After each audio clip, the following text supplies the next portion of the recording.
Hello friends, welcome to my YouTube channel JP Novel Story में। ऐसे ही story सुनने के लिए हमारे चैनल को सब्सक्राइब करें।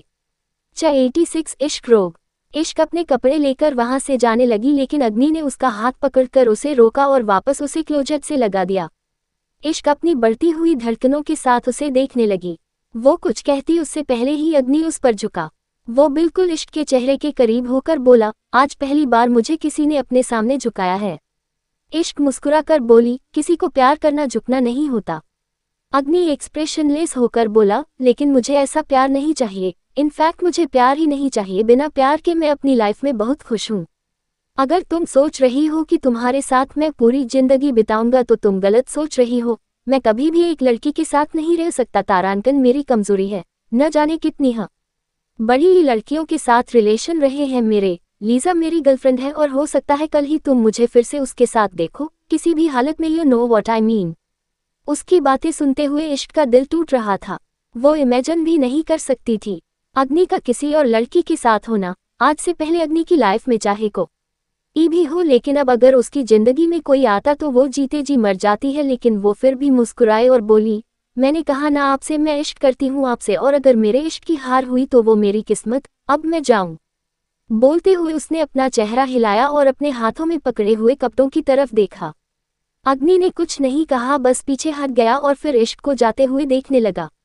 वो मन ही मन बोला, मुझे झुकना नहीं पसंद। अग्नि सिंह राठौर सिर्फ जीतने के लिए बना है, हारने के लिए नहीं। बोलते हुए उसका चेहरा एकदम एक्सप्रेशनलेस था। इश्क कपड़े बदलकर ड्रेसिंग रूम से बाहर आए और बेड पर चली गई। अग्नि भी बालकनी से अंदर आया और बेड पर आ गया। इश्क चुपचाप बेड पर लेट गई। उसने करवट ले रखी थी जिससे उसका चेहरा दूसरी तरफ था। अग्नि अपनी गहरी नजरों से उसे देखते हुए अपनी जगह पर लेट गया और अपनी आंखें बंद कर ली, लेकिन उसे नींद नहीं आ रही थी। एक दो बार उसने करवट ली और फिर अपनी जगह से उठा और बाहर बालकनी की तरफ चला गया। बालकनी में खड़े होकर उसने सिगरेट पी। सिगरेट के धुएं के स्मेल से ही इश्क को सब पता चल रहा था, लेकिन उसने अपनी आंखें नहीं खोली। वो यूं ही आंखें बंद किए बेड पर लेटी रही।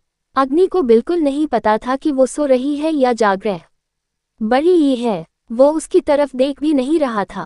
2-3 सिगरेट पीने के बाद वो वापस बेड पर आया और इश्क की बगल में लेट गया। एक बार फिर उसने अपनी आंखें बंद कर ली थी, लेकिन नींद अभी भी उसकी आंखों में नहीं थी। एक बार फिर से वो बार बार करवट लेने लगा था। इश्क महसूस कर सकती थी कि उसे नींद नहीं आ रही, लेकिन फिर भी उसने लटकर उसकी तरफ नहीं देखा। वही उसे इस तरह से बिल्कुल बेफिक्र होकर सोते हुए देख अग्नि को गुस्सा आ रहा था। वो चाहता था कि इश्क उसकी तरफ घूमकर उसके पास आए, लेकिन खुद से आए। वो खुद इश्क के पास नहीं जाने वाला था। कुछ देर वो यूं ही करवट लेता रहा और फिर एक बार फिर से अपनी जगह से उठा और बाहर बालकनी की तरफ चला गया। इस बार उसने 4-5 सिगरेट पी। एक तरफ उसके हाथों में सिगरेट जल रही थी और दूसरी तरफ उसका दिल जल रहा था। उसे इश्क चाहिए थी, फिजिकली या मेंटली वो खुद नहीं समझ पा रहा था, लेकिन उसे इश्क चाहिए थी, पर वो खुद से इश्क के पास जा भी नहीं पा रहा था, या शायद जाना नहीं चाहता था। उसे इतनी ज्यादा सिगरेट पी ते देख इश्क को बिल्कुल अच्छा नहीं लग रहा था, लेकिन उसने उसे रोकना तो दूर अपनी आंखें तक नहीं खोली। अग्नि और भी ज्यादा तपते हुए वापस अंदर आया और बेड पर लेट गया। उसने चेहरा घुमाकर इश्क की तरफ देखा, जिसने अभी भी करवट नहीं ली थी। अब उसका गुस्सा हद से पार होने लगा था। वो यूं ही एक बार फिर से करवट बदलता रहा। तकरीबन 5 मिनट हुए और जब बेचैनी हद से ज्यादा बढ़ गई तो वो फिर से बेड से उठने लगा, लेकिन इस बार वो उठता उससे पहले ही इश्क का हाथ उसके सीने पर आया और इश्क खुद भी उसके सीने से लग गई। अग्नि एक्सप्रेशनलेस होकर बोला, मत आओ मेरे करीब, ये करीबियां मुझे जला रही है। इश्क उसके सीने से ही लगी हल्की सी नजरें उसकी तरफ उठाकर बोली, सुकून भी तो यही देती है। अग्नि ने उसके सिर के पीछे अपना हाथ रखा और उसके बालों को मुट्ठी में कसकर खुद ऊपर उठा और उसके ऊपर झुकते हुए बोला, नहीं चाहिए मुझे ये सुकून। मेरी आदत सुकून नहीं, जरूरत है, और जरूरत कभी एक नहीं होती और ना कभी एक से पूरी होती है। उसकी बात इश्क को तकलीफ दे रही थी, लेकिन फिर भी वो मुस्कुराए और बोली, कोई बात नहीं, अगर कभी जरूरत महसूस हो तो बेशक पूरी कर लीजिएगा। उसकी बात सुनकर अग्नि के चेहरे पर हंसी आ गई। वो हंसते हुए बोला, कैसी लड़की हो तुम, ये जानते हुए भी कि मैं बाकी सब लड़कियों के साथ फिजिकल रिलेशन की बात कर रहा हूँ। तुम्हें कोई प्रॉब्लम नहीं। तुम तो बहुत कहती हो ना कि इस इश्क को बेइंतहा इश्क है। अग्नि से तो अग्नि किसी और के करीब जाए तो तुम्हें कोई प्रॉब्लम नहीं, तुम्हें जलन नहीं होगी। अग्नि ने जिस तरह से इश्क के बालों को पकड़ा हुआ था, इश्क को दर्द हो रहा था लेकिन वो उफ तक नहीं कर रही थी। उसकी आंखों में नमी थी लेकिन फिर भी होठों पर खूबसूरत सी मुस्कुराहट थी। वो अग्नि की आंखों में देखते हुए बोली, आपके करीब बेशक से कोई भी आ जाए लेकिन कोई आपको मेरी तरह आपको बेचैन नहीं कर सकती। उद्धरण चिन्ह। उसका जवाब सुन अग्नि उसकी तरफ देखता ही रह गया। ये बात तो बिल्कुल सच थी, जिस तरह से अभी कुछ देर पहले अग्नि बेचैन हो रहा था, आज तक उसे ये बेचैनी कभी नहीं हुई थी। लड़कियां सिर्फ जिस्म बनकर उसके पास आती थी और उसके जिस्म की जरूरत पूरी कर चली जाती थी, किसी के लिए अग्नि का दिल इस तरह से बेचैन नहीं हुआ था। इश्क उसे चुप देखते हुए हल्का सा मुस्कुराए और अपना हाथ उसके सीने पर रखते हुए उसकी धड़कनों को महसूस करने लगी। अग्नि झट से पीछे हट गया और उसकी बगल में लेट गया। अभी जो हो रहा था वो सब उसे कमजोर कर रहा था और वो कमजोर बिल्कुल नहीं होना चाहता था, लेकिन अब इश्क पीछे नहीं हटी। अपनी जगह से उठते हुए वो उसके ऊपर झुकी और एक बार फिर से उसके सीने पर अपना हाथ रखकर उसकी धड़कनों को महसूस करने लगी। अग्नि ने अपनी आंखें बंद की और बोला, चुपचाप सो जाओ। अभी वो बोल ही रहा था कि उसे इश्क के होंठ अपने सीने पर महसूस हुए। उसने आंखें खोलकर इश्क की तरफ देखा जो पूरी तरह से उस पर झुकी हुई थी और अग्नि के सीने को चूमे जा रही थी। उसी वक्त इश्क ने भी अपने होंठ उसके सीने पर झुकाए हुए ही अपनी नजरें अग्नि के चेहरे पर डाली और बड़ी ही मदहोशी भरी आवाज में बोली, अगर बेचैनी में देती हूँ तो सुकून भी मैं ही दूंगी। बोलकर उसने दोबारा अपने ठंडे से होंठ अग्नि के जलते हुए सीने पर रख दिए। अग्नि झट से ऊपर उठा और अगले ही पल इश्क नीचे बेड पर थी और वो पूरी तरह से उस पर झुका हुआ था। अग्नि गुस्से से उसे देखते हुए बोला, मत बनो पागल और ना मुझे बनाओ। इश्क मुस्कुरा कर बोली, इश्क एक रोग है और इस इश्क को आपका इश्क एक रोग की तरह लग गया। बोलकर इश्क ने अपना चेहरा ऊपर उठाते हुए उसकी गर्दन पर अपने होंठ रख दिए और धीरे धीरे नीचे बेड पर सरकते हुए कभी उसकी गर्दन को तो कभी सीने पर, कभी पेट पर तो कभी कंधों पर चूमने लगी। अग्नि उसके ऊपर झुका हुआ था लेकिन उसका भार बिल्कुल भी इश्क पर नहीं था। वो अपने हाथों के भार था और इश्क उसके नीचे बेड पर मछली की तरह मचलती हुई उसे लगातार चूमे ही जा रही थी। अग्नि वापस बेड पर लेटा और इश्क आकर एक बार फिर से उसके सीने को चूमने लगी। अग्नि ने अपना हाथ एक बार फिर से उसके बालों में फंसाया हुआ था। उस बड़ी ही सांसें गहरी होती जा रही थी। अचानक से इश्क जाकर अपनी जगह पर लेट गई और गहरी नजरों से अग्नि को देखने लगी। उसकी सांसें भी हद से ज्यादा गहरी थी। अग्नि डेविल स्माइल के साथ उस पर झुका और उसकी गर्दन पर चूमने लगा। इश्क के हाथ उसकी पीठ पर चलने लगे। वो सिसकियां भरने लगी। उसे अग्नि के हाथ अपनी पूरी बॉडी पर महस बड़े ऊसा हो रहे थे और उसके कपड़े नीचे जमीन पर बिखरते जा रहे थे। धीरे धीरे अग्नि उसके पेट पर झुका और बेचैन इश्क को और भी ज्यादा बेचैन करने लगा। इश्क किसी बिना पानी की मछली की तरह मचल रही थी। अग्नि वापस उसके चेहरे पर आया और उसके होंठों को अपने होंठों से इश्क का जाम पिलाने लगा। इश्क भी पागलों की तरह उसे चूम रही थी। अग्नि ने उसे एक तकलीफ दी और इश्क की हाथ उसकी पीठ पर कस गए। उसकी आहें पूरे कमरे में गूंजने लगी। ना सारी रात अग्नि रुकने वाला था और ना इश्क उसे रोकने वाली थी। पूरी रात यूं ही दोनों एक दूसरे को अपने इश्क की तपिश देते रहे। लेकिन सुबह एक तूफान आने वाला था, वो तूफान जो इश्क को बर्बाद करने वाला था। 87 थप्पड़। कल पूरी रात अग्नि और इश्क एक दूसरे की बाहों में सिमटे हुए एक दूसरे को अपने इश्क की तपिश देते रहे। अग्नि की बेचैनियों का सुकून इश्क के पास था और इश्क खुद अपने इश्क से बेचैन थी। सुबह होते होते इश्क थक कर सो चुक बड़ी ही थी। अग्नि ने उसे अपनी बाहों में ही सुलाया था। उसके सो जाने के बाद भी काफी देर तक अग्नि उसकी तरफ देखता रहा और फिर उसे अपनी बाहों से आजाद कर बेड से उठा। वो बालकनी में आया और एक बार फिर से सिगरेट पीने का सिलसिला शुरू हो चुका था।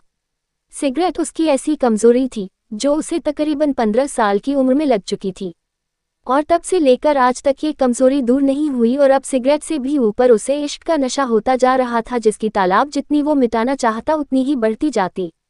सिगरेट पीते हुए उसकी नज़रें इश्क पर थी और जैसे जैसे सुबह हो रही थी वैसे वैसे उसकी नज़रें इश्क पर और भी ज़्यादा गहरी होती जा रही थी।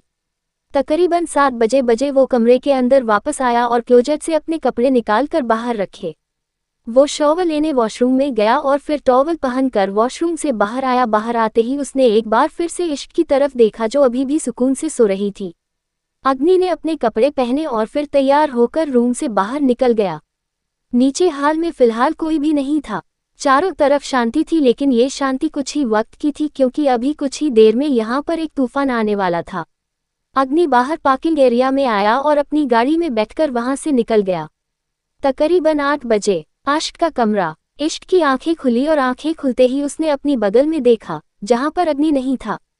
उसका खिला हुआ चेहरा थोड़ा मायूस हो गया, लेकिन फिर वो अपनी जगह पर उठकर बैठी और मुस्कुराने लगी। कभी उसकी आंखें नम हो रही थी और कभी होठों पर मुस्कुराहट खिल रही थी।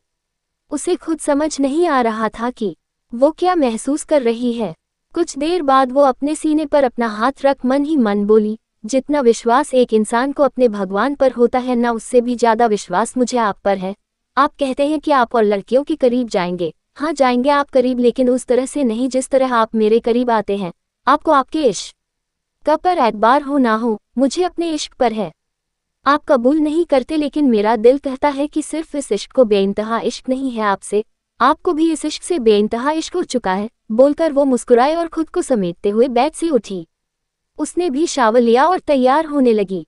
कुछ देर बाद वो रूम से बाहर आए और सीढ़ियां उतरते हुए नीचे हॉल की तरफ जाने लगी। सीढ़ियां उतरते हुए उसकी नज़र सामने दरवाजे से अंदर आते हुए अग्नि पर गई। अग्नि ने भी उसी वक्त नज़र उठाकर उसकी तरफ देखा और एक पल के लिए उसकी नज़र इश्क पर ठहर गई। आज इश्क ने रेड कलर की प्लेन साड़ी पहनी थी, जिसके साथ ब्लैक कलर का स्लीवलेस ब्लाउज का खूबसूरत तो वो हमेशा से लगती थी, लेकिन पिछले 3 दिनों से उसका जो चेहरा मायूस था वो थोड़ा खिला हुआ था। इश्क को देखते हुए अग्नि के कदम रुक गए थे। इश्क नीचे आए और उसकी तरफ जाने लगी, लेकिन उससे पहले ही अग्नि हाल के बीचों बीच जाकर खड़ा हो गया। उसी वक्त सांझ किचन से बाहर आए और बाकी सब भी ब्रेकफास्ट के लिए आना शुरू हो गए थे। अग्नि को देखकर सांझ उसके पास आए और बोली, तुम यहाँ पर ऐसे क्यों? अग्नि उसकी बात बीच में ही काट कर बोला, मुझे आप लोगों से कुछ बात करनी है।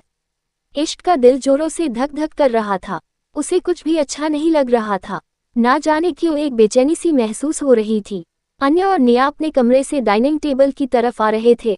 वो भी अग्नि की बात सुनकर वहां पर आकर खड़े हो गए। सूर्या भी अभी अभी वहां पर आया था। उसकी नजरें अग्नि पर टिकी हुई थी। वो अग्नि को देखते हुए बोला, तुम्हें जो बात करनी है बाद में करना, पहले ब्रेकफास्ट का टाइम है। अग्नि एकदम एक्सप्रेशनलेस होकर बोला, मुझे ब्रेकफास्ट नहीं करना, कुछ कहना है, जिन लोगों को सुनना है सुन सकते हैं, जिन लोगों को नहीं सुन ना, वो अपना ब्रेकफास्ट एंजॉय करें। सांझ कभी अग्नि की तरफ देख रही थी और कभी इश्क की तरफ। उसे तो समझ नहीं आ रहा था आखिर हो क्या रहा है। सूर्या और अग्नि की गर्मा गर्मी देखकर निया और अन्य की आंखें बड़ी हो चुकी थी। जीवन और इतिश्री भी अपने रूम से बाहर निकालकर वहां पर आए। मायरा भी वहीं पर खड़ी थी। अग्नि ने सबकी तरफ देखा और बोला, लगता है सबको ब्रेकफास्ट से ज्यादा मेरी बात सुनने में इंटरेस्ट है। सूर्या अग्नि को देखते हुए बोला, तुम्हें जो कहना है जल्दी कहो। अग्नि हल्का सा मुस्कुराया और बोला, हाँ, आपके पास कहाँ ही वक्त होगा और मेरे लिए तो बिल्कुल भी नहीं होगा। बोलते हुए उसके दिल में एक तकलीफ सी थी। सूर्या की नजरें उस पर और भी ज्यादा गहरी हो गई। अग्नि हल्का सा मुस्कुराया और बोला, मुझे आप लोगों को किसी से मिलवाना है। इश्क को छोड़कर सबके चेहरे पर सवालिया एक्सप्रेशन आ गए। अग्नि ने दरवाजे की तरफ देखा और बोला, कम इन लीजा। उसकी बात सुनते हुए सबने दरवाजे की तरफ देखा। लीजा मुस्कुराते हुए अंदर आई। लीजा को देखकर वहां पर सबकी आंखें बड़ी हो चुकी थी। हालांकि कोई लीजा को नहीं जानता था, लेकिन उसके पहनावे और उसकी शक्ल को देखकर ही पता चलता था कि वो इंडियन ओ नहीं है। सांझ हैरानी से अग्नि को देखते हुए बोली, ये कौन है? अग्नि ने इश्क की तरफ देखा, जिसने लीजा की तरफ तो देखा ही नहीं था, बस उसकी नजरें तो अग्नि पर टिकी थी। अग्नि मुस्कुराते हुए बोला, मैं लीजा से शादी करना चाहता हूँ। सांझ की आंखें बड़ी हो गई। वो चिल्लाते हुए बोली, बकवास बंद करो अग्नि, तुम जानते भी हो तुम क्या कह रहे हो। अग्नि की नजरें अभी भी इश्क पर टिकी थी। इश्क एकदम एक्सप्रेशनलेस खड़ी थी। हमेशा उसकी आंखों में अग्नि के कुछ कहने से पहले ही आंसू शुरू हो जाते थे, लेकिन आज जैसे इमोशन भी इश्क के दिल में अपना दम तोड़ गए हो। वो अपनी जगह पर सुन खड़ी रही। अग्नि ने लीजा की तरफ देखा और बोला, मैंने ऐसा कुछ नहीं कहा जिससे आपको चिल्लाने की जरूरत पड़े। आपने मेरी शादी इश्क से करवाई, लेकिन मैं लीजा से शादी करना चाहता था, पर जो गलती हुई उसकी इतनी सजा काफी है और मुझे नहीं लगता यहाँ पर किसी और को इस शादी से तकलीफ होगी, और अगर है भी तो अपनी तकलीफ अपने पास रखें, मुझे घंटा फर्क नहीं पड़ता। बोलते हुए उसकी नजरें बाकी सब पर तो गई ही सूर्या पर भी गई। निया को तो बस हार्ट अटैक नहीं आया, बाकी कोई कमी नहीं रह गई थी। सूर्या एकदम एक्सप्रेशनलेस होकर अग्नि को ही देख रहा था। कहीं ना कहीं वो जानता था कि ऐसा होगा। अग्नि इश्क के पास आया। इश्क उसे अपने करीब महसूस कर हल्का हल्का कांपने लगी थी। अग्नि ने अपनी जैकेट से कुछ निकाला, वो डिवोर्स पेपर थे। उसने उन डिवोर्स पेपर को खोला और इश्क की तरफ बढ़ाते हुए बोला, मुझे तुमसे डिवोर्स चाहिए। जैसे ही उसने ये बात कही, सांझ ने उसका हाथ पकड़कर उसे अपनी तरफ घुमाया और एक जोरदार थप्पड़ उसके चेहरे पर जड़ दिया, लेकिन सिसकी अग्नि की नहीं बल्कि इश्क की निकली और चेहरा भी इश्क का लाल हो चुका था। सांझ ने जो थप्पड़ अग्नि को मारा था वो अग्नि को नहीं बल्कि इश्क को लगा था। अग्नि ने पीछे से इश्क की कमर पर अपने हाथ रखकर जोर से कस दिए थे। उसका पूरा चेहरा गुस्से से कांपने लगा था और उसकी गहरी नजरें सांझ पर थी। सांझ ने अफसोस भरी नजरों के साथ इश्क की तरफ देखा जिसकी आंखें नम हो चुकी थी।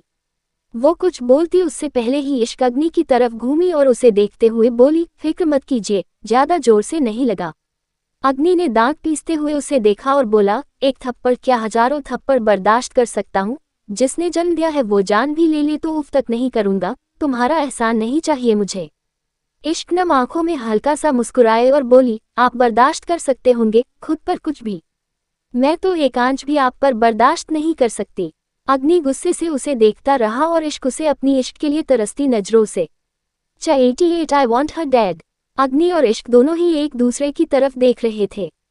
अग्नि ने एक बार फिर से डिवोर्स पेपर उसकी तरफ बढ़ाए और बोला, मुझे तुमसे डिवोर्स चाहिए, उसके बदले में तुम्हें जो भी चाहिए मैं देने को तैयार हूँ। चाहो तो कुछ भी मांग सकती हो। सांझ को अग्नि पर हद से ज्यादा गुस्सा आ रहा था। उसने सूर्या की तरफ देखा। सूर्या को चुप देखकर उसे सूर्या पर भी गुस्सा आ रहा था। कैसे वो अग्नि को ये सब करने दे सकता है। नेहा और इतिश्री दोनों के चेहरे पर मंद मंद मुस्कुराहट थी। उन्हें तो ये सब तमाशा देखने में मजा आ रहा था। अग्नि एक बार फिर से इश्क को देखते हुए बोला, बताओ तुम्हें बदले में क्या चाहिए। इश्क मुस्कुराते हुए बोली, कीमत चीजों की लगाई जाती है, रिश्तों की नहीं मिस्टर फायर जी। अग्नि एक्सप्रेशनलेस होकर बोला, मुझे तुम्हारा भाषण नहीं सुनना, चुपचाप साइन करो और चली जाओ यहाँ से। सांझ चिल्ला कर बोली, इश्क कहीं नहीं जाएगी। इश्क ने सांझ की तरफ देखा और बड़े ही प्यार से बोली, प्लीज माम, हम दोनों पति पत्नी के बीच की बात में आप मत बोलिए ना। सांझ उसकी तरफ हैरानी से देखती रह गई। इश्क को देखते हुए उसे रोना आ रहा था, लेकिन इश्क अपनी आंखों में नमी का समुंदर लेकर खड़ी थी, लेकिन मजाल है कि एक बूंद भी उस समुद्र से बाहर बह जाए।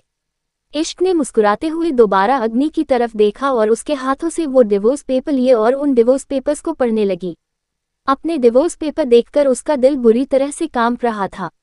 पेपर देखने के बाद उसने अग्नि की तरफ देखा और बोली, मैंने कहा था ना आपसे, मैं आपको छोड़कर नहीं जाऊंगी।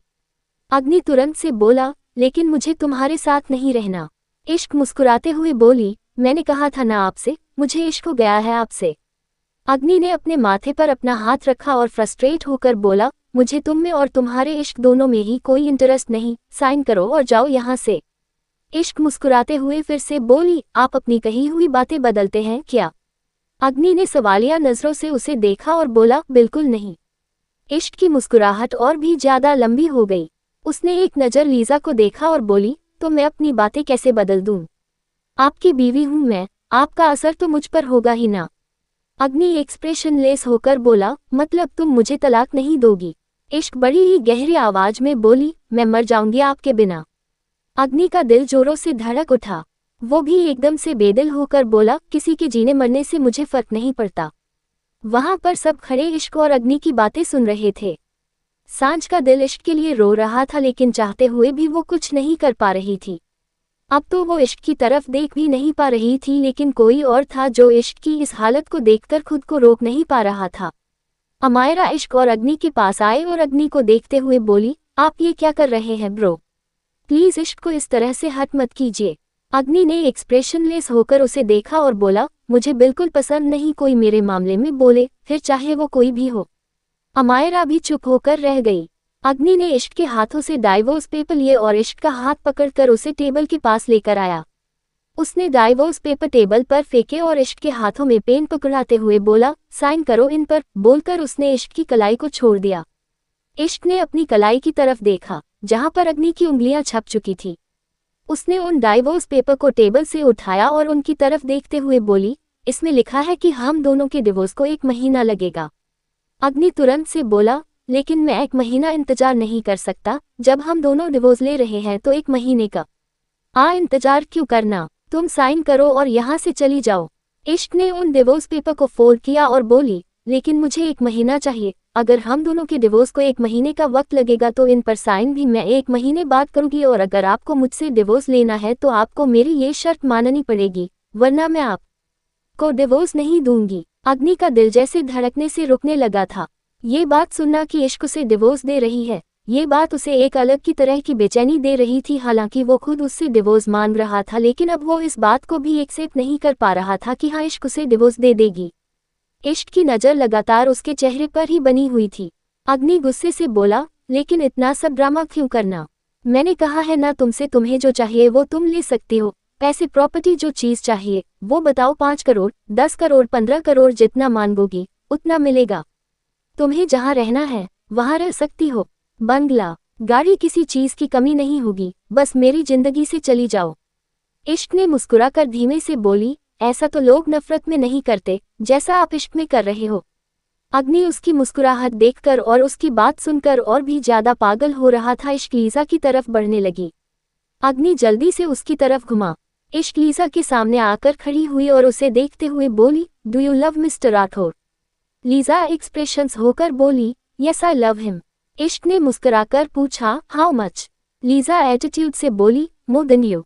इश्क की मुस्कुराहट और भी ज्यादा लंबी हो गई, लेकिन होठों पर भले ही मुस्कुराहट थी, आंखों में तकलीफ के अलावा और कुछ नहीं था। वो फिर से लीजा की तरफ देखते हुए बोली, क्या 1 महीना तुम उनके लिए इंतजार कर सकती हो? लीजा के चेहरे पर त्योरियां आ गई, लेकिन वो खुद को नॉर्मल करते हुए बोली, okay, I can wait for him but not more than 1 month. Ishq हल्का सा हंसकर बोली, काफी है। वो वापस अग्नि के पास आए और उसे देखते हुए बोली, अब तो आपको कोई इतराज नहीं होगा ना? अग्नि उसे घूरते हुए बोला, क्यों कर रही हो ये सब? जब 1 महीने बाद डिवोर्स होना है तो अब क्यों नहीं? इश्क भी उसी के लहजे में बोली, जब 1 महीने बाद डाइवोर्स हो ही जाना है तो अभी क्यों? 1 महीना तो इंतजार कर ही सकते हैं आप, उसके बाद हो जाएंगे आप आज़ाद इश्क से और इश्क के इश्क से। बोलते हुए उसकी नज़र अग्नि पर और भी ज्यादा गहरी हो गई। अग्नि ने कुछ नहीं कहा और चुपचाप वहां से बाहर की तरफ चला गया। लीजा भी उसके पीछे पीछे चली गई। उनके जाते ही निया बोली, यहाँ पर तो शादी को सबने खेल समझ रखा है। एक रात साथ में बिताओ और शादी करो, उसके बाद 1 महीने एंजॉय करो और डिवोर्स ले लो। सांझ गुस्से से बोली, जुबान सोच समझकर खोलना। इतिश्री भी झट से बोली, निया ने कुछ गलत तो नहीं कहा? यहाँ पर तो देखकर यही लग रहा है कि शादी को सबने मजाक की बना लिया है। बोलते हुए उसकी नजरें इश्क पर थी। इश्क सांझ के पास आए और उसका हाथ पकड़कर बोली, सॉरी माम, मेरी वजह से आपको भी सुनना पड़ रहा है। सांझ ने झट से उसे अपने सीने से लगा लिया और बोली, प्लीज चुप हो जाओ, इश्क में बात करूंगी अग्नि से, ऐसा कुछ नहीं होगा। इश्क उससे अलग हुई और उसका हाथ पकड़कर अपने सिर पर रखते हुए बोली, आप ऐसा कुछ नहीं करेगी माम। सांझ की आंखें बड़ी हो गई, वो कुछ कह ही नहीं पाई। इश्क मुस्कुराए और बोली, मेरा ऑफिस का वक्त हो गया है, अब मुझे चलना होगा। सांझ उसका हाथ पकड़कर उससे रोकते हुए बोली, तुम कहीं नहीं जाओगी इश्क, तुम्हारी तबीयत भी ठीक नहीं लग रही। इश्क ने अपना हाथ सांझ के हाथों से छुड़वाया और बोली, मैं बिल्कुल ठीक हूँ माम, और मेरी पर्सनल लाइफ से मैं अपनी प्रोफेशनल लाइफ डिस्टर्ब नहीं कर सकती। बोलकर वो हल्का सा मुस्कुराई और तेज कदमों के साथ वहां से चली गई। उसके जाने के बाद अमायरा, जीवन, सूर्या भी वहां से चले गए, लेकिन निया, इतिश्री और अन्य डाइनिंग टेबल की तरफ बढ़ गए। सांझ उन तीनों को देखकर हैरान थी। उसकी आंखों से आंसू बह गए और वो तेज कदमों के साथ अपने रूम में चली गई। अग्नि जैसे ही घर से बाहर आया, लीजा भी उसके पीछे पीछे आई। अग्नि गाड़ी में बैठकर वहां से जाने लगा, लेकिन लीजा ने उसका हाथ पकड़कर उसे रोका और बोली, डोंट बी एंग्री फायर। अग्नि गुस्से से उसे देखते हुए बोला, मेरा नाम यहाँ पर सिर्फ अग्नि सिंह राठौर है। लीजा मुस्कुराए और बोली, ओक, लेकिन प्लीज तुम इस तरह से गुस्से मत रहो। उस लड़की ने कहा है ना कि वो तुम्हें 1 महीने बाद डिवोर्स दे देगी, तो इट्स ओके।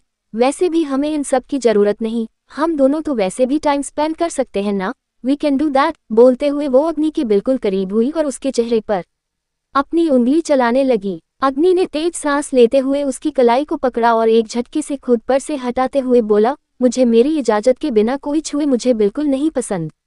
लीजा का चेहरा उतर गया। वो धीमे से बोली, लेकिन मैं तो सिर्फ। अभी वो बोल ही रही थी कि अग्नि की नज़र घर से बाहर आती हुई इश्क पर गई। उसने एक गहरी नजरों से उसे देखते हुए लीजा की कमर पर अपना हाथ रखा और उसे अपने करीब खींचते हुए बोला, हमें टाइम स्पेंड करने से कोई नहीं रोक सकता बेबी गर्ल, आज ही मैं अपना पूरा टाइम तुम्हारे साथ स्पेंड करने वाला हूँ। बोलते हुए वो लीजा के बालों को सहला रहा था। लीजा एकदम हैरान रह गई, लेकिन उसने भी बिना वक्त गंवाए जल्दी से अग्नि के कंधों पर अपने हाथ रखे और उसके चेहरे पर झुकने लगी। अग्नि की सांसें तेजी से बढ़ने लगी। वो लीजा की कमर पर रखा हुआ अपना हाथ और ज्यादा जोर से दबाते हुए बोला, लेकिन फिलहाल मुझे एक बहुत इंपॉर्टेंट काम है, रात को मिलते हैं, बोलकर वो लीज आ की गर्दन पर झुका। इश्क ने झट से अपनी नजरें उन दोनों पर से हटा ली और बाहर की तरफ जाने लगी। अभी वो मेंशन से बाहर ही निकल रही थी कि अन्य की गाड़ी उसके सामने आकर रुकी। अन्य ने गाड़ी की विंडो नीचे की और बोला, मैं ऑफिस ही जा रहा हूँ, हम दोनों साथ चल सकते हैं। इश्क ने पलटकर पीछे की तरफ देखा। अग्नि अभी भी लीजा की गर्दन पर झुका हुआ था। वो वापस अन्य की तरफ देखते हुए बोली, सॉरी सर, लेकिन मैं मैनेज कर लूंगी, बोलकर वो आगे की तरफ बढ़ गई और बाहर सड़क पर आकर कैब का वेट करने लगी। कुछ ही पलों में उसके आगे एक कैब आकर रुकी और वो कब में बैठकर ऑफिस के लिए निकल गई। उसके बाहर जाते ही अग्नि झट से लीजा से अलग हुआ। लीजा के चेहरे पर अजीब से एक्सप्रेशन आ गए। अग्नि को अपनी गर्दन पर झुकता महसूस कर उसे लगा अग्नि उसे किस करेगा, लेकिन अग्नि ने कुछ किया ही नहीं।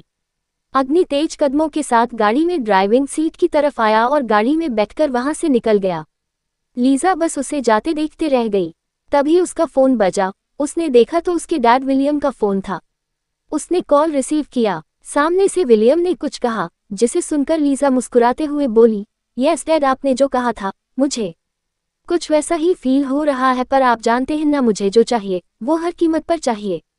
मैं 1 महीना इंतजार नहीं कर सकती, आप जल्द से जल्द उस लड़की का काम खत्म कीजिए, आई वॉन्ट हर डैड, बोलकर लीजा ने कॉल डिस्कनेक्ट कर दिया। 89 अग्निस चैलेंज। अग्नि के जाने के बाद लीजा ने अपने डैड विलियम से बात की और जल्द से जल्द इश्क को खत्म करने को बोलकर उसने कॉल डिस्कनेक्ट कर दिया। कॉल डिस्कनेक्ट करने के बाद वो घर के अंदर आई। घर के अंदर आते ही उसका सामना अमायरा से हुआ। अमायरा उसे गुस्से से घेर रही थी। अमायरा की घूरती हुई नजर खुद पर पाकर लीजा ने अपनी आईब्रो उठाई। अमायरा उसके बिल्कुल करीब आए और बोली, तुम कौन हो? लीजा मुस्कुराकर बोली, आई एम लीजा।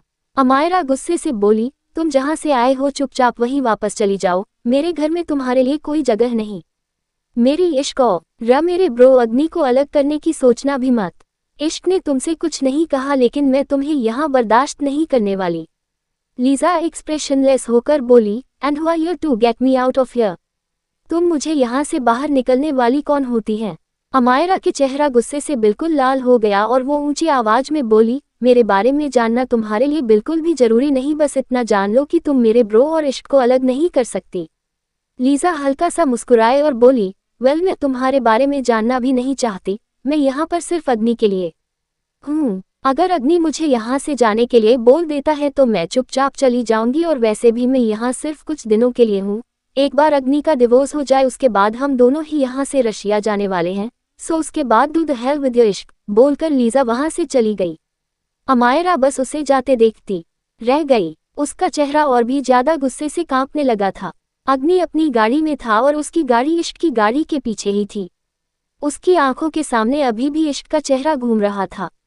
उसका डिवोर्स के लिए ना मानना, उसकी वो पागल कर देने वाली बातें अभी तक अग्नि के कानों में गूंज रही थी। इश्क ने हल्का सा चेहरा घुमाकर पीछे की तरफ देखा। अपने पीछे अग्नि की गाड़ी देखकर उसने झट से अपना चेहरा घुमा लिया।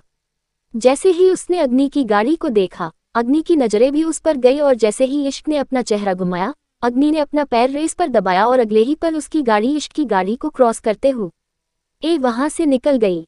इश्क ने उसे जाते हुए देखा। उसकी आंखों में नमी अभी भी थी, लेकिन वो फिर भी हल्का सा मुस्कुराकर बोली, शायद मुझसे ही आपको समझने में गलती हो गई मिस्टर फायर, सोचा नहीं था कि आपकी आग मुझे जलाकर राख ही कर देगी। अग्नि ऑफिस पहुंचा और तेज कदमों से अंदर आते हुए अपने केबिन में आ गया। अब उसे इंतजार था इश्क का। एक तरफ उसके सिर पर गुस्से का भूत सवार था तो दूसरी तरफ दिल में हद दर्जे की बेचैनी। उसे खुद नहीं पता था कि उसे हो क्या रहा है। पारस ने दरवाजा नॉक किया। अग्नि ने उसकी तरफ देखा भी नहीं और बोला, कम से कम यहाँ तो मेरा पीछा छोड़ दो। पारस हैरानी से उसे देखते हुए बोला, लेकिन बॉस, मैंने तो आपसे कुछ कहा ही नहीं। उसकी आवाज सुनकर अग्नि ने झट से नजरें उठाकर उसकी तरफ देखा। उसे लगा दरवाजे पर शायद इश्क है। तभी दरवाजा खुला होने की वजह से उसकी नजर पारस के पीछे से गुजर रही इश्क पर गई, जो अपने केबिन की तरफ जा रही थी, लेकिन उसकी नजरें अग्नि के केबिन पर नहीं आई। इश्क को बिना उसकी तरफ देखे ही केबिन में जाते देख अग्नि के चेहरे की नसें उभरने लगी और वो गुस्से में बोला, तो तुम्हें क्या लगता है यहाँ पर मैं तुम्हारे लिए मरे जा रहा हूँ। पारस अब और भी ज्यादा हैरान हो गया। उसे समझ नहीं आ रहा था कि उसकी गलती ही क्या है। वो बस अब जल्द से जल्द यहाँ से निकलना चाहता था। इससे पहले कि अग्नि नाम का बम का गोला उसे पर फूटे वो यहाँ से जिंदा बचकर जाना चाहता था। जल्दी से वो सॉरी बॉस बोलकर दरवाजा बंद कर वहां से चला गया। उसके जाने के बाद अग्नि को और भी गुस्सा आया। वो अपनी मुठ्ठियां कसते हुए बोला, इसकी हिम्मत कैसे हुई मेरी इजाजत के बिना जाने की। बोलते हुए उसने जोर से अपने सामने रखी बेल बजाई। अगले ही पल पारस कैबिन के अंदर था। अग्नि अपनी जगह से खड़ा हुआ और उसकी तरफ आया। वो घूरते हुए पारस को देख रहा था। पारस ने अपना चेहरा झुका रखा था। अग्नि उसे घूरते हुए बोला, क्या मैंने तुम्हें इजाजत दी यहाँ से जाने की। पारस ने अपना सरना में हिलाया। अगले ही पल अग्नि ने टेबल पर रखा पानी का गिलास उठाया और एक झटके से पारस के मुंह पर वो पानी फेंक दिया। पारस एकदम हैरान रह गया। उसने सोचा भी नहीं था कि अग्नि ऐसा कुछ करेगा, लेकिन फिर भी उसने कुछ नहीं कहा, बस अपना चेहरा झुका लिया। अग्नि गुस्से से कांपते हुए बोला, मुझे बिल्कुल नहीं पसंद जब कोई मेरी मर्जी के बिना कुछ करे। गुलाम हो तुम मेरे, तुम्हारी सांसें भी मेरी मर्जी से चलनी चाहिए। अगर मेरी मर्जी के छोटी ना इधर से उधर भी हुए तो इन सांसों को बंद कर दूंगा मैं। अभी वो बोल ही रहा था कि उसकी नज़र दरवाजे पर खड़ी इश्क पर गई, जो बस उसे देख रही थी। पारस ने जी बॉस कहा और चुपचाप वहां पर खड़ा रहा। इश्क को देखते हुए अग्नि की सांसें गहरी हो रही थी। वो गुस्से में बोला, गेट आउट। पर ये बिल्कुल समझ नहीं आ रहा था उसने गेट आउट बोला किसको, पारस को या इश्क को, क्योंकि गुस्सा को पारस पर उतार रहा था और उसकी गहरी नजरें इश्क पर थी। लेकिन पारस को इश्क के वहां होने का पता ही नहीं था, इसलिए वो दरवाजे की तरफ घूम गया और वहां से जाने लगा। इश्क उसके रास्ते में रुकी। अग्नि अभी भी अपनी गहरी नजरों से इश्क को ही देख रहा था। वहीं इश्क ने अब उस पर से अपनी नजर हटा ली और पारस को देखते हुए अपने हाथों में पकड़ा हुआ रुमाल उसकी तरफ बढ़ाया। पारस ने उससे वो रुमाल नहीं लिया। इश्क ने खुद ही वो रुमाल उसके गाल पर रखकर पानी साफ करना शुरू कर दिया और बोली, एक गुलाम होने में और एक नौकर होने में बहुत फर्क होता है पारस जी। नौकर की जिम्मेदारी होती है कि वो सिर्फ अपने मालिक का काम करे और उसका मालिक उसे बदले में कुछ पैसे देता है, लेकिन एक इंसान को सांसें देने और छीनने का हक सिर्फ भगवान के पास होता है। आप सिर्फ यहाँ के एम्प्लॉय है, किसी के गुलाम नहीं। बोलकर वो फीका सा मुस्कुराए। अग्नि की मुठ्ठियां कस गई। वो गुस्से में एकदम कांपते हुए बोला, आई सेड गेट आउट। उसका चिल्लाना सुनकर पारस तुरंत से वहां से चला गया। इश्क अंदर आने लगी, लेकिन वो कदम आगे बढ़ाती उससे पहले ही अग्नि तेज कदमों के साथ उसकी तरफ आया और उसका हाथ पकड़कर उसे खींचते हुए दीवार से लगा दिया। इश्क उसकी तरफ देखते ही रह गई। अग्नि ने अपना एक हाथ दीवार पर रखा और उस पर झुककर गुस्से से उसे देखते हुए बोला, तुम्हें सुनाई नहीं देता? मैंने तुम्हें क्या कहा? दफा हो जाओ यहाँ से। इश्क अपनी पलकें झपकाने लगी। उसकी आंखों में आंसू आ रहे थे, लेकिन उसे रोना नहीं था। ये ऑफिस था और यहाँ वो पर्सनल चीजों को बिल्कुल नहीं लाने वाली थी। एक गहरी सांस लेकर वो अग्नि की आंखों में देखते हुए बोली, सॉरी सर, लेकिन मैं यहाँ से नहीं जा सकती। मेरी ड्यूटी है आपको असिस्ट करना, मैं बस वही करने आई हूँ, आपको आपकी मीटिंग बताने। बोलते हुए उसने अपने हाथ में पकड़ी हुई फाइल अग्नि की तरफ बढ़ाई। अग्नि ने झट से वो फाइल ली और उसे 2 टुकड़ों में फाड़ते हुए बोला, नहीं देखना मुझे कुछ और, न ही तुम्हें देखना है। मैंने तुमसे डिवोर्स देने के लिए कहा था तो क्यों नहीं दिया तुमने मुझे डिवोर्स? चुपचाप साइन करके चली क्यों नहीं गई? 1 महीने में ऐसा क्या हो जाएगा जो तुम्हें 1 महीना यहीं पर रहना है? इश्क हल्का सा मुस्कुरा कर बोली, ये ऑफिस है सर, प्लीज यहाँ पर अपनी पर्सनल लाइफ डिस्कस मत कीजिए। उसकी बात बीच में ही काट कर अग्नि चिल्ला कर बोला, तुम मुझे नहीं बताओगी कि मुझे क्या करना है और क्या नहीं? ये मेरा ऑफिस है, तुम मेरी बीवी नहीं सर, एम्प्लॉय। इश्क भी उसकी बात बीच में ही काट कर बोली। अग्नि गुस्से से उससे अलग हुआ और बोला, फाइन, एम्प्लॉय हो ना तुम मेरी, ठीक है, अब मैं तुम्हें दिखाता हूँ कि एक एम्प्लॉय की औकात क्या होती है। बोलते हुए उसका चेहरा गुस्से से कांप रहा था। इश्क हल्का सा मुस्कुराए और टेबल की तरफ बढ़ गई। उसने वो फटी हुई फाइल नीचे जमीन से उठाए और टेबल पर रखकर उसे खोल कर एक हते हुए बोली, आज आपको एक इवेंट में जाना है जिसमें आप चीफ गेस्ट हैं। उसके बाद शाम को 5 बजे। उसकी बात पूरी होती उससे पहले ही अग्नि बोला, इवेंट पर कितने बजे जाना है? इश्क उसे देखते हुए बोली, 1 बजे सर। अग्नि आराम से आकर अपनी चेयर पर बैठा और एकदम से एक्सप्रेशन लेस होकर बोला, सो गेट रेडी। हम 12 बजे ही यहाँ से निकल जाएंगे। इश्क ने हैरानी से उसे देखा और बोली, पर इवेंट पर सिर्फ आपको जाना है सर, क्या आपके साथ कोई और भी जाने वाला है? अग्नि तुरंत से बोला, मेरे साथ तुम जाओगी, एम्प्लॉय हो ना तुम मेरी, पर्सनल असिस्टेंट तो बॉस के साथ उसकी पर्सनल असिस्टेंट ना जाए ऐसा कैसे हो सकता है? तुम जाओ अपने केबिन में और जाने की तैयारी करो। इश्क ने कुछ नहीं कहा और फाइल बंद कर अपना सिर हिलाकर वहां से चली गई।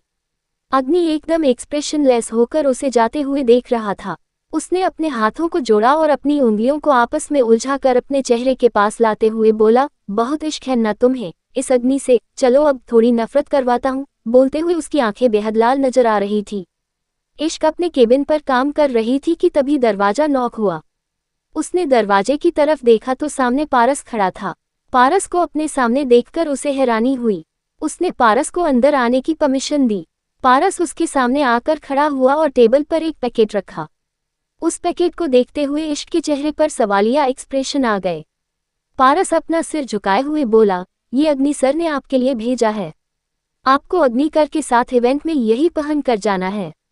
इश्क को बिल्कुल भी हैरानी नहीं हुई और ना ही उसने कुछ कहा, बस अपना सर हाँ में हिला दिया। पारस वहां से चला गया। उसके जाने के बाद इश्क ने उस पैकेट को उठाया और उसे खोल कर देखा। उसमें जो ड्रेस थी उसे देखते हुए इश्क के होठों पर एक फीकी सी मुस्कुराहट आ गई। वो उसी मुस्कुराहट के साथ बोली, आपसे क्या गिला करूं अपनी बर्बादी का? कसूर तो इस दिल का है जो खुद इश्क की आग में जलना चाहता है। उस ड्रेस को लेकर इश्क तैयार होने चेंजिंग रूम में चली गई। चेंजिंग रूम का दरवाजा नॉक हुआ तो अंदर मिरर के सामने खड़ी इश्क एकदम से कांप गई। दरवाजा खुला और क्रिस्टल अंदर आई। जैसे ही उसने इश्क को देखा उसकी आंखें बड़ी हो गई। वो एटीट्यूड भरी स्माइल के साथ इश्क को देखते हुए बोली, लगता है अग्नि सर का काफी असर हो गया है तुम पर, या फिर अब उनसे मन भर गया है और उनके जरिए किसी और को फंसाने का सोच रही हो। बोलते हुए उसने अपनी आई विंक की। इश्क नासमझी से बोली, मुझे समझ नहीं आया तुमने क्या कहा? क्रिस्टल ने मुंह बनाया और बोली, इतनी भी भोली नहीं हो तुम। अग्नि सर के साथ इतनी बड़ी पार्टी में जा रही हो, वो भी इस तरह के कपड़े पहनकर, मतलब तो बिल्कुल साफ है अब किसी और को अपने जाल में फंसाना चाहती हो। लगता है पैसों का नशा तुम्हारे सिर पर चढ़ कर बोल रहा है। इश्क ने कुछ नहीं रिएक्ट किया और अपनी ड्रेस पर पिन लगाते हुए उसके पास आए और बोली, मुझे नहीं पता था छोटे कपड़े पहनना मतलब किसी को अपने जाल में फंसाना होता है, लेकिन अब पता लग गया और ये भी समझ आ गया कि आज तक तुमने कभी घुटनों से नीचे तक के कपड़े क्यों नहीं पहने। क्रिस्टल गुस्से से बोली, हाउ डेयर यू। इश्क मुस्कुराए और बोली, थैंक यू मुझे इतनी जरूरी बात समझने के लिए। बोलकर वो वहां से चली गई। बाहर आते ही उसका गला सूखने लगा था। अपनी ड्रेस को खींचते हुए वो आगे ही बढ़ रही थी कि उसके सामने पारस आकर खड़ा हुआ और बोला, अग्निकर पार्किंग एरिया में आपका इंतजार कर रहे हैं। इश्क ने अपना सर हाँ में हिलाया और सीढ़ियों की तरफ बढ़ गई। पार्किंग में गाड़ी में बैठा अग्नि इश्क का इंतजार कर रहा था और गाड़ी में उसके अलावा एक और चीज थी और वो था सिगरेट का धुआं। इश्क सीढ़ियां उतरते हुए बहुत ज्यादा नर्वस हो रही थी, लेकिन जैसे ही उसने आखिरी सीढ़ी पर अपना पैर रखा, एक गहरी सांस लेकर वो बाहर की तरफ आई। अग्नि की गाड़ी की तरफ आते हुए वो एकदम नॉर्मल थी। इधर उधर देखते हुए अग्नि की नज़र जैसे ही उस पर गई, बस उस पर ही ठहर कर रह गई। सिल्वर कलर की शिमरी शॉर्ट और स्ट्रिप ड्रेस पहने इश्क अग्नि के दिल में आग लगा रही थी। 90 प्लीज सब बिहेव योरसेल्फ। जैसे ही इश्क सीढ़ियों से उतरकर अग्नि के सामने आई, अग्नि उसकी तरफ देखता ही रह गया। सिल्वर कलर की शिमरी ड्रेस में इश्क अग्नि के दिल में आग लगा रही थी। इश्क गाड़ी के पास आए और गाड़ी का दरवाजा खोलकर अंदर बैठ गई। जैसे ही गाड़ी का दरवाजा खुला था, आवाज से अपनी होश में आ गया था और उसने सामने की तरफ देखना शुरू कर दिया था। इश्क की गाड़ी में बैठते ही अग्नि ने गाड़ी स्टार्ट की और गाड़ी वेन्यू के लिए निकल गई। कुछ ही देर में उनकी गाड़ी वेन्यू के पार्किंग एरिया में आकर रुकी, जो कि एक लग्जरियस होटल था और उस होटल के बैंक्वेट हॉल में वो इवेंट होने वाला था जो कि किसी कंपनी के न्यू प्रोजेक्ट लॉन्च की वजह से हो रहा था। गाड़ी रुकी और अग्नि गाड़ी से बाहर निकला। इश्क भी अपनी ड्रेस को अच्छे से सेट करते हुए गाड़ी से बाहर आई। उस ड्रेस में उसे अनकंफर्टेबल हो रहा था, लेकिन कहीं से भी उसके चेहरे पर दिखाई नहीं दे रहा था कि उसे कुछ प्रॉब्लम हो रही है। अग्नि उसकी तरफ आया तो इश्क उसके साथ साथ चलने लगी। अग्नि के कदम रुक गए और वो इश्क की तरफ देखते हुए बोला, क्या हुआ, अपनी औकात भूल गई हो क्या? उसका इतना ज्यादा रूड होकर ये बात बोलना इश्क को थोड़ा हैरान कर रहा था और उसे उसकी बात का मतलब ही समझ नहीं आ रहा था। अग्नि डेविल एक्सप्रेशन के साथ बोला, तुमने तो कहा था मैं तुम्हारा बॉस हूँ और तुम मेरी एम्प्लॉय, तो तुम्हें इतना तो पता ही होगा कि एम्प्लॉय की इतनी औकात नहीं होती कि वो अपने बॉस से कदम मिलाकर चले। उसकी बात सुनते हुए अब इश्क को उसकी बात का मतलब समझ आया। उसने बस अपना चेहरा झुका लिया। अग्नि डेविल स्माइल के साथ आगे की तरफ बढ़ गया। सामने ही कुछ लोग उसका वेलकम करने के लिए खड़े थे, जिनमें से जिस कंपनी का यहाँ पर इवेंट होने वाला था उसका सीईओ वंश सिंघानिया भी शामिल था। वंश ने अपना हाथ अग्नि की तरफ बढ़ाया और अग्नि ने अपना हाथ उससे मिलाया। अग्नि को देखते हुए वंश की नजरें इश्क पर गई और वो सवालिया नजरों के साथ बोला, I guess she is your wife. अभी वो बोल ही रहा था कि अग्नि उसकी बात बीच में ही काट कर बोला, she is my personal assistant. वंश की नजरें इश्क के पर्सनल असिस्टेंट होने की बात सुनकर उस पर और भी ज्यादा गहरी हो गई। उसने ऊपर से लेकर नीचे तक इश्क को देखा। इश्क ने कुछ रिएक्ट नहीं किया, बस हल्का सा मुस्कुरा दी, लेकिन अग्नि की नजरें वंश पर थोड़ी सख्त हो चुकी थी। वंश ने अग्नि का वेलकम किया और उसे अंदर की तरफ आने को कहा। कुछ ही देर में प्रोजेक्ट लॉन्च होने वाला था। उससे पहले सबको ड्रिंक और स्नैक्स सर्व किया जा रहा था। अग्नि से हर कोई मिलना चाहता था। जब से अग्नि ने इंडिया आकर बिजनेस संभाल था और इंडिया में आने के बाद उसने कई बड़े प्रोजेक्ट हासिल किए थे, तब से ही हर कोई उसके साथ बिजनेस भी करना चाहता था। वंश और अग्नि दोनों एक दूसरे से बात कर रहे थे कि तभी कुछ और बिजनेसमैन भी उनके साथ आकर बात करने लगे। इश्क कुछ ही कदमों की दूरी पर खड़ी थी। एक वेटर अभी अभी वंश और अग्नि को ड्रिंक सर्व करके गया था। जब वो बाकी के बिजनेसमैन वंश और अग्नि के पास आए तो उनके हाथों में कोई ड्रिंक नहीं थी। उनके खाली हाथ देखकर अग्नि के चेहरे पर डेविल एक्सप्रेशन आ गए। वंश भी उसी वक्त अपनी नज़र इधर उधर घुमाते हुए वेटर को ढूंढने लगा। उसकी नज़रों को समझकर अग्नि ने उसे रोका और इश्क की तरफ देखते हुए उसे अपने करीब आने का इशारा किया। इश्क उसे यूं इशारे से बुलाते देख अपने आसपास देखने लगी। उसे लगा शायद अग्नि ने किसी और को बुलाया है, लेकिन अपने आसपास किसी और को न देखकर इश्क खुद अग्नि के पास आई। अग्नि अपने हाथों में ड्रिंक लिए इश्क की तरफ देखते हुए बोला, Mrs Ishq, can you get some drinks for us. Ishq ने उन बिजनेसमैन की तरफ देखा। सबकी ही नजरें इश्क पर थोड़ी अजीब थी, लेकिन हल्का सा मुस्कुरा कर इश्क ने अपना सर हाँ में हिलाया और वहां से ड्रिंक लेने के लिए चली गई। कुछ देर बाद एक वेटर के साथ वो वहां पर वापस आए और वेटर ने अपने हाथों में पकड़ी हुई ट्रे उन सब के आगे कर दी, लेकिन तभी अग्नि ने अपनी उंगलियों से चुटकी बजाई और इश्क का ध्यान अपनी तरफ खींचा। इश्क हैरानी से उसे देखने लगी। अग्नि थोड़ी सर्द आवाज में बोला, आपको शायद सुना नहीं था मिसेज इश्क, मैंने आपसे क्या कहा था? मैंने आपको हम सब के लिए ड्रिंक लाने को कहा था। अगर वेटर से मंगवानी होती तो मैं खुद भी मंगा सकता था। इश्क को समझ आ गया कि ये सब कुछ अग्नि जानबूझकर उसे परेशान करने के लिए कर रहा है। वो हल्का सा मुस्कुरा कर बोली, ओके सर, बोलकर उसने ट्रे को अपने हाथ में लिया और खुद से सबको ड्रिंक सर्व करने लगी। उसे अग्नि के सामने झुकना तो बिल्कुल भी नहीं था। इश्क चुपचाप ड्रिंक सर्व कर रही थी, लेकिन वहां पर खड़े किसी शख्स के होठों पर बेशर्मी भरी मुस्कुराहट थी, तो कोई बहुत ही ज्यादा सेडिक्टिव वे में उसे देख रहा था, लेकिन इश्क ने किसी की तरफ नजर उठाकर भी नहीं देखा। सबको ड्रिंक सर्व करने के बाद वो चुपचाप वहां से जाने लगी, लेकिन अग्नि ने एक बार फिर से उसे रोका और बोला, मिसेज इश्क, ड्रिंक तो हो गई, अब कुछ स्नैक्स हो जाए। आई होप आपको मेरा काम करने में कोई प्रॉब्लम नहीं हो रही होगी। इश्क हल्का सा मुस्कुरा कर बोली, नहीं सर, आप बॉस हैं मेरे, मुझे कोई प्रॉब्लम नहीं हो रही। बोलकर वो वहां से स्नैक्स लेने के लिए चली गई। अग्नि का फोन वाइब्रेट हुआ तो उसने अपनी पॉकेट से फोन निकाला और फोन में कुछ चेक करने लगा। वो कुछ मैसेज थे जो पारस की तरफ से आए थे। वो अपने फोन में बिजी था और उसके सामने खड़ा वंश अपने साथ खड़े बिजनेस पार्टनर से कुछ बात कर रहा था और उनके होठों पर एक डेविल स्माइल थी। कुछ देर बाद इश्क वापस आए। इस बार उसके हाथों में ट्रे थी और उसके साथ कोई वेटर नहीं था। उसने वो ट्रे एक एक कर सबके आगे की और सब ने अपनी अपनी पसंद के हिसाब से स्नैक्स लिए। अग्नि उसे देखते हुए मन ही मन बोला, तुम्हें टूटना होगा एंग्री बर्ड, तुम्हें टूटना होगा, बहुत शौक है ना तुम्हें मेरा एम्प्लॉय बनने का।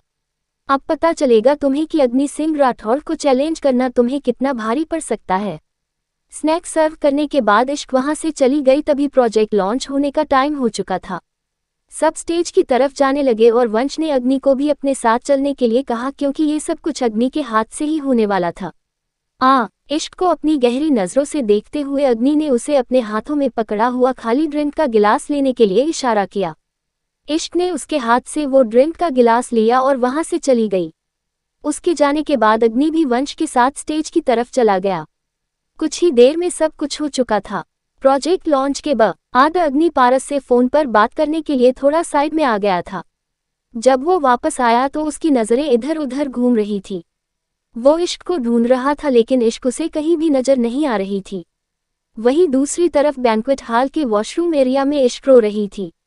आज जिस तरह से अग्नि ने सबके सामने उसके साथ बिहेव किया, भले ही उसने अग्नि से कुछ नहीं कहा, कुछ रिएक्ट नहीं किया, लेकिन अंदर ही अंदर वो टूट रही थी।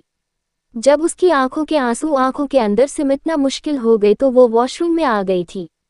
तभी वॉशरूम का दरवाजा खुला। वो एक लेडीज वॉशरूम था, इसीलिए इश्क ने दरवाजे की तरफ नहीं देखा, लेकिन जब चिटकनी लगने की आवाज आई तो इश्क ने झट से पलट कर पीछे देखा। अपने सामने वंश और उसके साथ एक और शख्स को देखकर इश्क की आंखें बड़ी हो गई। उसकी सांसें गहरी होने लगी। वो तुरंत से बोली, सर आप लोग यहाँ, ये लेडीज वॉशरूम है। वंश उसकी बात बीच में ही काट कर बोला, ये तो हम भी जानते हैं, ये लेडीज वॉशरूम है, लेकिन क्या करें तुमसे बात करने का बड़ी ही इतनी जल्दी थी कि खुद को रोक नहीं पाए। इश्क तुरंत दरवाजे के पास आए और दरवाजा खोलते हुए बोली, ठीक है सर, अगर आपको बात करनी है तो हम बाहर चलते हैं। लेकिन तभी वंश के साथ आए दूसरा बिजनेसमैन पर्व रायचंद ने उसका हाथ पकड़कर उसे अपनी तरफ खींचा और बोला, इतनी भी क्या जल्दी है बाहर जाने की? कुछ बातें हम यहाँ पर भी तो कर सकते हैं ना, और हो सकता है कि उसके बाद हमें बाहर नहीं बल्कि कहीं और जाना पड़े, you know what I mean. बोलते हुए उसने अपनी आई विंक की। इश्क डर से कांपने लगी। वो दोनों बड़ी ही बेशर्मी भरी नजरों से उसे देख रहे थे और वहां पर खुद को अकेला महसूस कर इश्क को डर लगने लगा था। उसने पर्व से अपना हाथ छुड़वाया और पीछे की तरफ हो गई। वो इतनी ज्यादा स्ट्रांग नहीं थी कि उन दोनों से अकेली लड़ सके, लेकिन किसी तरह खुद को नॉर्मल करते हुए वो उन दोनों की तरफ देखकर बोली, प्लीज सो बिहेव योरसेल्फ। उसकी बात सुनकर वंश और पर्व दोनों ने एक दूसरे की तरफ देखा। दोनों ही एक दूसरे को व्यंग और हैरानी के मिले जुले भाव से देख रहे थे। वंश इश्क की तरफ देखते हुए बोला, तुम हमें ढंग से बिहेव करने के लिए बोल रही हो, लेकिन बाहर तुम्हारा बॉस तुम्हारे साथ जिस तरह से बिहेव कर रहा था उसे तो तुमने कुछ नहीं कहा। लगता है सैलरी अच्छी खासी देता होगा। बोलते हुए वंश ने इश्क को ऊपर से नीचे बहुत ही ज्यादा गंदी नजरों से देखा। इश्क की आंखों में नमी आने लगी थी। पर्व और वंश दोनों ही एक साथ उसकी तरफ बढ़ने लगे और बोले, देखो हमें सब पता है, तुम जैसी लड़कियों की कुछ मजबूरी होती है, बट डोंट वरी, हम किसी को नहीं बताएंगे, बस हम दोनों और तुम, और एक हसीन रात। कीमत जो तुम कहो, क्योंकि तुम जैसी बेशकीमती लड़की की कीमत हम तो नहीं लगा सकते। बोलते हुए वो दोनों इश्क के बिल्कुल करीब आ चुके थे और इश्क अपने कदम पीछे लेते लेते दीवार से लग चुकी थी। वंश की घिनौनी बात सुनकर इश्क ने गुस्से से उसे देखा और एक थप्पड़ वंश के गाल पर जड़ दिया। वंश एकदम हैरान रह गया। पर्व भी गुस्से से इश्क को देखने लगा। वंश ने गुस्से से जबड़े कसते हुए इश्क का हाथ पकड़ा और मरोड़कर उसकी पीठ से लगा दिया। इश्क दर्द से कराह उठी। वंश गुस्से से कांपते हुए बोला, तेरी इतनी हिम्मत, मुझ पर हाथ उठाया तूने, मुझ पर, वंश सिंघानिया पर, अब मैं दिखाता हूँ तुझे तेरी औकात। बोलकर उसने इश्क के बालों को खींच लिया। इश्क की दर्द से चीख निकल गई। तभी बाहर अग्नि ऑलमोस्ट हर जगह चेक कर चुका था। उसने बिना वक्त गंवाए उसने पारस को कॉल किया तो पारस ने अपने आदमियों से पूछा, क्योंकि भले ही अग्नि और इश्क का पार्टी वेन्यू में अकेले आए थे, लेकिन उनके गार्ड उनके आसपास ही थे। गार्ड से इश्क के वॉशरूम में होने का सुनकर पारस ने जल्दी से अग्नि को बता दिया, लेकिन अग्नि तकरीबन 15 मिनट से इश्क को ढूंढ रहा था और 15 मिनट से सिर्फ इश्क नहीं बल्कि वंश की गैर मौजूदगी का एहसास भी उसे हो चुका था। वो तेज कदमों से वॉशरूम की तरफ बढ़ गया।